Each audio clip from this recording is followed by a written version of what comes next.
नमस्कार. महात्मा गांधीजींची हत्या हा देशातला पहिला दहशतवादी हल्ला. प्रदेशाध्यक्ष हर्षवर्धन सपकाळ यांचे खळबळजनक वक्तव्य. काँग्रेस हा 125 वर्षांचा पक्ष असून काँग्रेसला जाज्वल्य इतिहास आहे. काँग्रेसनेच देशाला स्वातंत्र्य मिळवून दिलं. काँग्रेसच्या 2 पंतप्रधानांनी बलिदान दिलं. हा इतिहास काही लोक विसरत आहेत. महात्मा गांधीजींची हत्या हा देशातला पहिला दहशतवादी हल्लाच होता, असं खळबळजनक वक्तव्य काँग्रेसचे प्रदेशाध्यक्ष हर्षवर्धन सपकाळ यांनी केलं.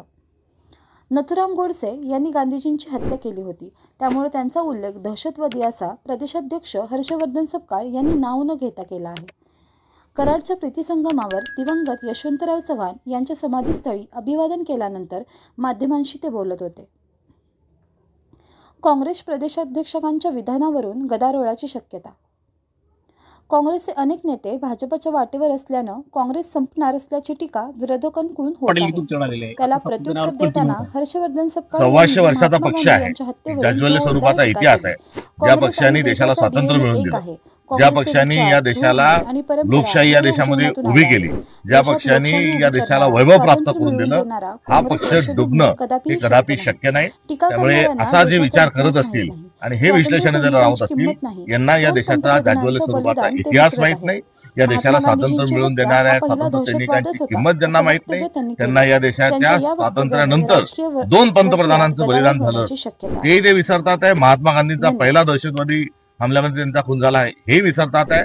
आणि अशा प्रकारचे वक्तव्य करणं म्हणजे राष्ट्रद्रोहातील एक विषय असू शकतो का, हा माझा उलट प्रश्न आहे. राष्ट्रवादी आघाडी आणि युतीची अपरिहार्यता होती आणि आघाडी आणि युतीमध्ये काँग्रेस पक्षाचं नुकसान झाल्याचं हे दिसून येत आहे.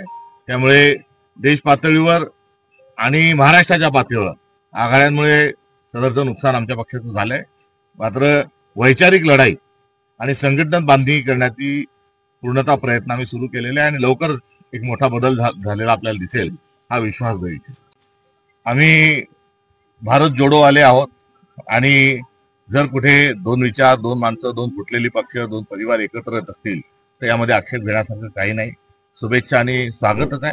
मात्र आमची राजकीय जी भूमिका आहे, जो भाजप जी आहे ती देशभरामध्ये लोकशाहीच्या मूल्यांची पायमल्ली करत आहे आणि दुसरीकडे संविधान जे आहे ते बदलू पाहत आहे. त्यामुळे संविधानाच्या संरक्षणाकरता, संवर्धनाकरता आणि दुसऱ्या बाजूला लोकशाही मूल्यांची पाठराखण करण्याकरता जे राजकीय पक्ष येतील त्यांच्यासोबत आमची भविष्यात देखील आघाडी राहील.